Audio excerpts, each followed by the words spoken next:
నమస్తే అండి. నమస్తే సార్. గరికపాటి గారు, ఆయనకి అసలు ఇంతకాలం రెండో భార్య రెండో పెళ్లి చేసుకున్నారనే విషయం ప్రపంచానికి తెలియదండి. ఆయన అంత పద్ధతిగా బతుకుతూ వస్తున్నారు. ఆయన యాక్చువల్గా మొదటి భార్యతో విడాకులు తీసేసుకున్నాడు పూర్తిగా. ఓకే, అవన్నీ విశ్లేషణలో మీరు నాకు చెప్పాలి. సరే సార్. ఎందుకు విడాకులు అయి ఉంటాయి, ఏమయ్యొచ్చు అని.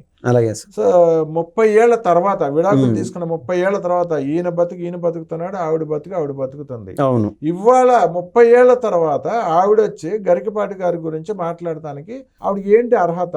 ఈ 30 ఏళ్ళ నుంచి మాట్లాడాలంటే 30 ఏళ్ళు మాట్లాడొచ్చు. అవును. లక్ష్మీపార్వతి మాట్లాడుతుంది కదా, ప్రతిరోజు మాట్లాడుతుంది దాసయ్య అని. ఈ గరికపాటి గారి మొదటి భార్య అంటే ఒక రకంగా చెప్పాలంటే గరికపాటి గారిని పెట్టేసిన భార్య అనొచ్చు. గరికపాటి గారిని నడి రోడ్డు మీద వేసిన భార్య ఆవిడ ఈ రోజు 30 ఏళ్ల తర్వాత ఎందుకు ప్రత్యేకంగా ఇవాళ బయటకు వచ్చింది, బయట ప్రపంచానికి ఎందుకు మాట్లాడుతుంది? సార్, మనం తెలంగాణ రాష్ట్రంలో ముఖ్యంగా రేవంత్ రెడ్డి గారి నేతృత్వంలో సీఎంగా కొత్తగా ఆధ్యాత్మిక కేంద్రంగా తెలంగాణను మార్చబోతున్నారు. టూరిజం సెక్టర్ అంట ఇట్లా ఉంటుంది కదా. ఎందుకంటే ఫారిన్ కరెన్సీని కూడా పెంచే విధంగా మనం ఇప్పుడు స్పెయిన్ నుంచి కావచ్చు, ఇటలీ నుంచి కావచ్చు, ఆస్ట్రేలియా నుంచి కావచ్చు, రష్యా నుంచి కావచ్చు, చాలామంది ఈవెన్ గోవాకు వస్తూ ఉంటారు. ఈ యొక్క మహాబలేశ్వరం టెంపుల్స్కి వెళ్తూ ఉంటారు. ఇండియా అనేది ఒక టూరిజం స్పాట్. అందులో ముఖ్యంగా మనకు ఏ స్థాయి భక్తి ఉన్నదో అదే విధంగా విదేశాల్లో ఉండేటువంటి కొద్ది గొప్ప మందికి విపరీతమైన భక్తి ఉన్నది దేవుళ్ళ పైన, మన దేవుళ్ళ పైన సార్. అందులో భాగంగా ఈ యొక్క ఆధ్యాత్మిక కేంద్రంగా తెలంగాణను మార్చబోతున్నాను రేవంత్ రెడ్డి. ఈయనకు ముఖ్యంగా ఏదో పదవి ఇవ్వబోతున్నాడు గరికపాటి నరసింహరావు గారికి. ఆ టైం దగ్గర పడింది. ఇప్పుడు ప్రతిపక్షంలో ఎవరైతే ఉన్నారో ఆంధ్ర మూలాలు కూడా ఉన్నాయి. ఇది తెలంగాణ ఉండే ప్రతిపక్షం కాదు, ఆంధ్రాలో ఉండే విపక్షం. విపక్షం కూడా లేదులేండి. ఆంధ్రాలో ఓడిపోయిన పార్టీకి చెందిన ఒక ఎమ్మెల్యే వీళ్ళ మూలాలు ఉన్నాయి. వీళ్ళు రెచ్చగొడుతుంది ఏదైనా ఒక సదుద్దేశంతో ఒక మంచి పని జరుగుతుంది అంటే ఆంధ్ర తెలంగాణ. నువ్వు ఆంధ్ర వాడికి పదవి ఇచ్చినావు, నువ్వు తెలంగాణ వాడికి పదవి ఇచ్చినావు. ఈ మాట గరికపాటి నరసింహరావు గారు ఆయన ప్రవచనాలు చెప్తూ ఉంటారు కదా సార్. ఒక ఎగ్జాంపుల్ చెప్తున్నాను నచ్చేది. ఆయన శైలి కానీ ఎట్లుంటుందంటే ఆయన చేదస్తం మనుషులపైన రుద్దాలనుకోడు. అవును. ఈ యొక్క నవయుగ కాలంలో మనకు అనుగుణంగా మనకు నచ్చే విధంగా ఇది కరెక్టే కదరా అనిపించే విధంగా ఉంటుంది. ఎట్లా అంటే ఫర్ ఎగ్జాంపుల్ ఎవరైనా ఒక మనిషి చనిపోతే అండి, మీరు 14 రోజులు, ఒక నెల గుడికి పోకూడదు, ఒక సంవత్సరం గుడికి పోకూడదు, సంథింగ్ ఇట్లాంటివి ఉంటాయి. ఆచారాలు ఉంటాయి, సాంప్రదాయాలు, ఆచారాలు అంటారు. కానీ గరికపాటి నరసింహరావు గారి ఆయన ప్రవచనాలు ఎట్లుంటాయంటే, దేవుడు ఏమైనా వద్దన్నారా మీరు పోతే, మీరు ఎవరన్నా చనిపోయినప్పుడు ఇంకొకటో దిగాలుగా మందుకు అలవాటు పడిపోయో గడ్డం పెంచుకోనో ఏది చేయకుండా ఉంటే అష్టదరిద్రం మిమ్మల్ని వచ్చి చేస్తుంది. ప్రశాంతంగా స్నానం చేయండి, పోయి దేవుడిని దండం పెట్టుకోండి. ఇట్లా ఆయన శైలి ఇట్లుంటుంది. ఆయన చెప్పే దాంట్లో ఏమన్నా తప్ప ఏం లేదు. ఆయన శైలి ఇది, ఆయన స్టైల్ అది. సో ఇట్లా చాలా మందికి కొత్త వాళ్ళకి ఇన్స్పిరేషన్గా ఉంటాయి గరికపాటి గారి సూక్తులు. కాలం మారుతూ ఉన్నది సార్, రకరకాలుగా మారుతూ ఉన్నది. వాళ్ళని ఎప్పటికప్పుడు ఎన్క్లోజ్ చేస్తూ ఉన్నాడు. అది కాదరా, ఇది నడకలో నడచండి అని. అది ఆయన వృత్తి. అయితే ఈ 30 ఏళ్ళు కూడా అదే ప్రవచనాలు చెప్తా వచ్చాడు కదా. ఇన్నేళ్ళు రాంది ఇప్పుడు వచ్చింది ఓ కొత్త అంట. వివిధ వార్తల ఛానల్లో రకరకాలుగా గరికపాటి పాత సీసాలో కొత్త పచ్చడి అన్నట్టు ఆయన లైఫ్ లోకి మళ్ళీ కనిపిస్తుంది. కొత్తగా ఇన్ని రోజులు ఎవరికి కనిపించలే కదా. ఇప్పుడు ఏంటంటే కొత్తగా మనం సోషల్ మీడియాలో మనం చూసేది ఏంటంటే రకరకాలుగా పోర్ట్రేట్ చేసేస్తూ ఉంటారు. మనం దాని డెప్త్లు చూడాలనేది నా ఉద్దేశం సార్. 30 ఏళ్ల ముందు పెళ్ళయింది. ఎవరి జీవితంలో అయినా వైవాహిక జీవితంలో ఒకరు టార్చర్ పెడతా ఉంటే ఇంకొకరు తట్టుకోలేరు, ఇంకొకరు టార్చర్ పెడతా ఉంటే తట్టుకోలేరు. ఇద్దరి మధ్య సమన్వయం కావాలా, అంతో ఇతో అడ్జస్ట్ అవ్వడానికి ప్రయత్నం చేస్తారు. కుదరనప్పుడు మ్యూచువల్ అండర్స్టాండింగ్తో విడిపోదాం అనుకుంటారు, తప్పదు. అట్లా కాకుండా ఒక పురాణాలే ఎత్తుకొని చెప్తాను సార్. ఒక మాట ఎగ్జాంపుల్గా రామాయణం తీసుకోండి. సాక్షాత్తు దేవుడైనటువంటి రాముడు వాళ్ళ నాన్న దశరథుడిని తీసుకోండి. రాముణ్ణి ఆ రాజ్యానికి నలుగురు భార్యలు, రాముణ్ణి ఆ రాజ్యానికి రాజుగా చేయకూడదు అని దశరథుడి వేరే భార్య, ఇంకొక భార్య, నలుగురిలో ఒక ఆవిడ కైకేయి హింస పెట్టేది. అవును, నా బిడ్డనే రాజు, కానీ అన్నదమ్ముల మధ్య ఏమో సఖ్యత ఉన్నది. కానీ దశరథుడికి ఇప్పుడు మాత్రం కోర్టులు, ఈ లాయర్లు ఏమి లేవు. రుద్దబడినాడు, టార్చర్ పడినాడు. ఆవిడ చేసిన శాస్త్రాలకే తప్పక రాముడు అంతటోడు అడవులు పాలైపోయినాడు. ఎవరిది తప్పు సార్ అక్కడ? వాళ్ళ మధ్య సఖ్యత లేదు. సరైన భార్య ఉంటేనో లేదంటే ఆ భార్య లేకుండా ఉంటేనో బాగుండేది. రాముడు అడవులు పాలయ్యేవాడు కాదు, మనం ఇంత బాధపడే వాళ్ళం కాదు రామాయణం విషయంకి వస్తే. ఓకే, అటువంటి భార్యలు పెట్టే టార్చర్ ఎవరు భరించలేరు. ఫర్ ఎగ్జాంపుల్ ఇంకొక ఎగ్జాంపుల్ చెప్తాను సార్ ఆయన విషయానికి పోయే ముందు. మన ఆంధ్రాలో చూసుకోండి, రాముడు పేరు పెట్టుకున్నటువంటి ఎన్టీ రామారావు గారు యా, అయితే ఆయన ఆయన చివరి దశలో ఆయన జీవితంలోకి ఒక దరిద్రాలు ఎంటర్ అయిపోయింది. లక్ష్మీపార్వతి ఆవిడ ఎంటర్ అయిపోయినాక ఏ ఒక్క రోజు రామారావు పైన ఒక చిన్న నింద లేదు. అవినీతి చేసినాడనో, లేకుండా ఉంటే సినిమా షూటింగ్లో ఆడవాళ్ళు హింసించినాడనో, లేదా వేరే వాళ్ళని ఏదో చేసినాడనో ఏది లేదు, ఏ ఆరోపణ లేదు. మొత్తం ఇండియాకే ఒక రోల్ మోడల్ రామారావు గారు. ఇంత అవినీతి చిన్న మరకడ పూసుకోకుండా ఎట్ట చేస్తున్నాడు ఆయన పరిపాలనని మిగిలిన రాష్ట్ర సీఎంలు అనుకునేవాళ్ళు. ఆ స్టైల్ రామారావు గారిది. అటువంటి ఆయన జీవితంలో ఈమె ఎంటర్ అయిపోయి ఆయనకు తెలియకుండా ఏది కింద మినిస్టర్లతో మాట్లాడటము, లాబింగ్లు చేపించడము, ఆ డబ్బులు ఈ డబ్బులు వసూలు చేయడము, ఈ రేంజ్లో. ఇంకా ఏం చేస్తారు సార్, కొడుకులు ఏం చేస్తారు చెప్పండి? రామారావుకి ఆటోమేటిక్గా దూరం అయిపోయినారు. దాన్ని ఏ విధంగా పోర్ట్రేట్ చేస్తున్నారు మీరు సోషల్ మీడియాలో?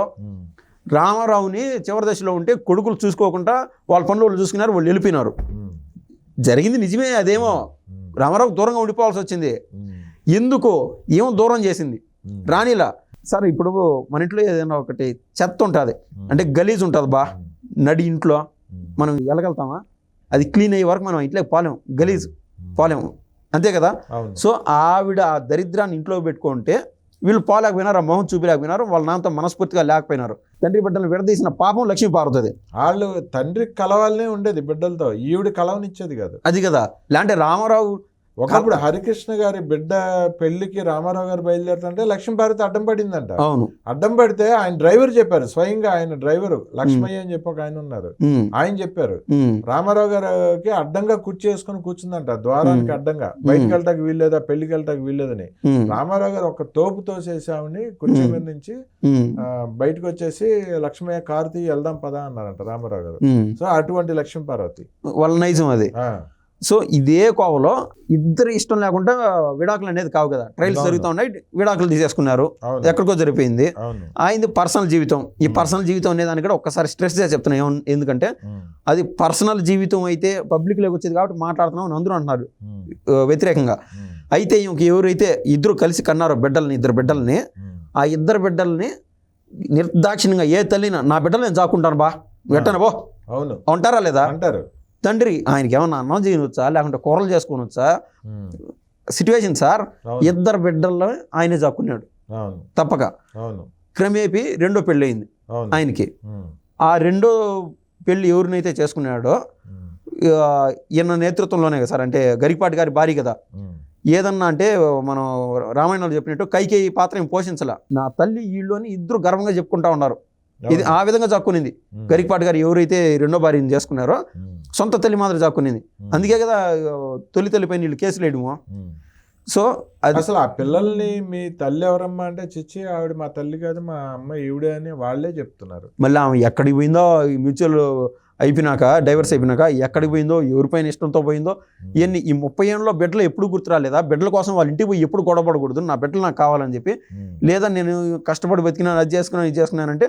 కొంతమంది తల్లులు పచ్చుండి బిడ్డలకి ఇది అన్నం తినిపిస్తారు సార్, పాలు తాపిస్తారు, వాళ్ళకి ఏముండదు శరీరంలో. అట్లాంటి బతుకులు ఎన్నో చూసాము. అంత మహోన్నతమైన తల్లివి మీడియాకి వచ్చి మాట్లాడుతున్నావు కదా గరికపాటి గారి పైన, ఆ ఇద్దరు బిడ్డలని చాకు ఉండాల. ఇది క్లియర్ కట్ సార్. ఇది ఎగ్జాంపుల్ బట్టి అర్థం అవుతుంది. మ్యాటర్ ఏంటంటే తెలంగాణలో ఆయనకు ఒక పదవి రాబోతుంది, దాన్ని ఆపేదానికి వీళ్ళు రకరకాల ప్రయత్నాలు. అది సార్ ఆయన ప్రవచనాల్లో ఒకసారి కూడా మీరు విన్నారో లేదా, ఆంధ్రాలో చెప్పారు, ఒరే దొంగని తీసుకొచ్చి అధికారిగా తెచ్చి కనుక నిలబెడితే వాడు దొంగతనాలే చేస్తాడు. అవును, అది తప్పెవరిది? అధికారిగా తెచ్చి నిలబెట్టుకునే వాళ్ళది తప్పు.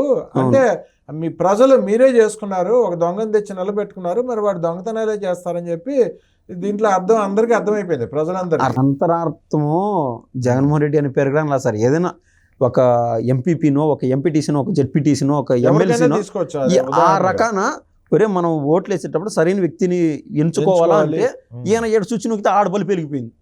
ఈయన తప్పు కాదు. ఇప్పుడు వాళ్ళు వచ్చి ఇక్కడ ఏడు రాజకీయం చేస్తున్నారు, పింక్ రంగు పార్టీ నాయకులతో కలిసి వాళ్ళు అక్కడ బొలుగు రంగు పార్టీ నాయకులు, ఇక్కడ పింక్ రంగు పార్టీ నాయకులు. అవును, వీళ్ళు 30 ఏళ్ల కిందట విడిపోయిన ఆవిడని తీసుకొచ్చి వాళ్ళ నిలబెట్టింది. 30 ఏళ్ళ నుంచి ఏమైపోయిందండి ఆవిడ? వాళ్ళు వచ్చి మాట్లాడుతుంది. అదే కదండి. లేదా ఆయన ప్రవచనాలు ఏదన్నా తప్పు ఉంటేనో, లేకుండా అంటే ఆయన చాడిస్టు ఇంకొకటం అంటే ఏదైనా నువ్వు కోర్టు ముందు కూర్చోవాలా, మీడియా ముందుకు ఎప్పుడైనా వచ్చి ఉండాలా. 30 ఏళ్ళు నీకు ఆయన కనెక్షనే లే. ఈ రోజు కొత్తగా పుట్టుకొచ్చేసిందేమో అది. లక్ష్మీభారతి అంటానే ఉంటారు కదా సార్, ఇన్నేళ్ళు అయిపోయినా ఈ నందమూరి ఫ్యామిలీనే వదలడం లే. వాళ్ళు రామారావు గారి భార్యని, బసవ తారకమ్మ, అంతమంది బిడ్డలుండి ఆమె పేరు మీద వాళ్ళ కొడుకు చూడండి సార్ ఏ పాటి ప్రేమ చూపిస్తున్నాడో బాలకృష్ణ గారు. కొత్తగా అంటే ఆల్రెడీ హైదరాబాద్లో బసవ తారకం క్యాన్సర్ హాస్పిటల్ ఉన్నది. దానివల్ల లబ్ధి పొందిన వాళ్ళు మనస్ఫూర్తిగా కళ్ళలో నీళ్ళు తిరిగితే మాట్లాడతారు. ఎవరినైనా ఎదురైతే మీరు చూడండి, మీకు అర్థమవుతుంది. అదేవిధంగా ఇప్పుడు అమరావతిలో కూడా బసవ తారకం పేరు మీద క్యాన్సర్ హాస్పిటల్ పెడుతున్నారు. ఎవరైనా ఆ కొడుక లక్ష్మీభారతి కొడుక ఏడాడు బయటికి చెప్పుకోలేవు, ఎవరికి పుట్టినాడు చెప్పుకోవాల్సి వస్తుందని. దొలి మొగుడు పేరు వీరగంధం సుబ్బారావు పేరు, ఆయన పేరు చెప్పుకోలేవు. అంటే సమాజం పైన వీళ్ళు రుద్దబడినారు సార్. ఈ 30 ఏళ్ళు నాకు అనిపిలా, ఈరోజు మీడియా ముందుకు వచ్చింది. గరికపాటి గారి జీవితంలో, రామారావు గారి విషయంలో అంతే. ఏంటంటే వీళ్ళు ఎదుగుతా ఉంటే ఒప్పుకోరు. గరికపాటి గారు చూస్తే ఆయన చేసిన సేవలకి పద్మశ్రీ అవార్డు కూడా వచ్చింది, అది 2022లో. సో ఆయన నేనేది ఏంటంటే, ఏదైతే కొత్త రక్తం రోజు రోజుకి పెరుగుతూ ఉందో ఈ యొక్క నవయుగ కాలంలో సోషల్ మీడియా యొక్క ఇంపాక్ట్ బిగ్గరగా ఉంది సార్. ఇటువంటి టైంలో గరికపాటి లాంటి సూటి మాటలు, ఆ యొక్క ప్రవచనాలు చాలా అవసరం. అవును, ఆయన మాటల్లో భక్తి కానీ సమాజం పైన ప్రేమ అన్నీ కనిపిస్తాయి. అసలు ఆయన మాటలు, అన్ని సూక్తులు చెప్పే మాటలు కనుక సరిగ్గా వినుంటే ఆయన మొదటి భార్య కూడా సక్రమ మార్గంలోనే నడిచేది. ఆ సక్రమ మార్గంలో నడవటం చేతగాని మనిషి కాబట్టే అంతటి గొప్ప మహనీయుడిని వదులుకుంది ఆవిడ. ఆయన మాటలు, ఆయన పైన ప్రేమతోనే కదా సార్, ఆయన పైన ఇష్టంతోనే కదా రెండో భార్య వాళ్ళిద్దరు బిడ్డల్ని కన్న తల్లి కంటే ఎక్కువగా చూసుకుంటుంది. అదే సరిగ్గా నిలువెత్తు నిర్వచనం. అది కన్న తల్లి సరిగ్గా చూసుకుంటే ఆ పిల్లలకి ఆకారం ఎందుకు పడుతుంది? అది కదా. ఏదైనా కానీ గరికపాటి గారి ప్రవచనాలని విని ఆయన భార్య ఇప్పటికైనా బుద్ధి తెచ్చుకోవాలని చెప్పి కోరుకుందామండి. ఆయన ఎప్పుడు మంచి విషయాలే చెప్తున్నారు. ఆయన మాటలు విని ఎంతో మంది జీవితాల్లో వెలుగులు నింపుకున్నారు. ఆయన మొదటి భార్య కూడా ఆయన మాటలు వింటే గనక ఆవిడ జీవితంలో వెలుగులు నింపుకునేదే కాదు సార్, డౌన్ లో ఉండేవాళ్ళు కూడా ధైర్యాన్ని తెచ్చుకుంటారు. అది ప్రతి దాంట్లో ఆయన సూక్తులు ఉపయోగపడతాయి. దీంట్లో ఇంకొక విషయం ఏంటంటే సార్, గరికపాటి గారికి వాళ్ళ తాతలో వాళ్ళ తండ్రుల నుంచి వచ్చిన ఆస్తులు ఉన్నాయి. అవి కరగబెట్టలేక, ఎందుకంటే అది అపురూపంగా చూసుకుంటున్నారు వాళ్ళ పూర్వీకులు. అందుకే ఈయన కూడా అష్ట కష్టాలు పడి సోలోగా ఎదిగిన వ్యక్తి. ఆస్తులను తగలేలా ఆ ఆస్తుల్ని కొట్టేయాలనే ఆలోచనలో కూడా ఏమి ఉండదు. ఏది ఈ ఇరు పార్టీలు, ఆ రాష్ట్రంలో ఒక పార్టీ, ఈ రాష్ట్రంలో ఒక పార్టీని బేస్ చేసుకొని ఏదో ఒక లాజిక్ పాయింట్ ఏదన్నా పట్టుకొని అది కూడా లక్షలు ఖరీదు ఆస్తుల కోసం మళ్ళీ ఇదొక డ్రామా అన్ని ఒకసారిగా కలిసి వస్తాయి. దానికి తోడు ఆపోజిట్ ఇదే, ఆడొక పెద్ద పార్టీ, ఈడొక పెద్ద పార్టీ నాకు తోడు ఉన్నాయి అనే ఫీల్ నా ఉండదు. అది సార్. ఓకే అండి. సో ఆయన మాటలు విని బుద్ధి తెచ్చుకోవాలని చెప్పి ఆయన భార్యను కోరుకున్నారు, మొదటి భార్యని. సరే, ఓకే అండి, థ్యాంక్ యూ అండి.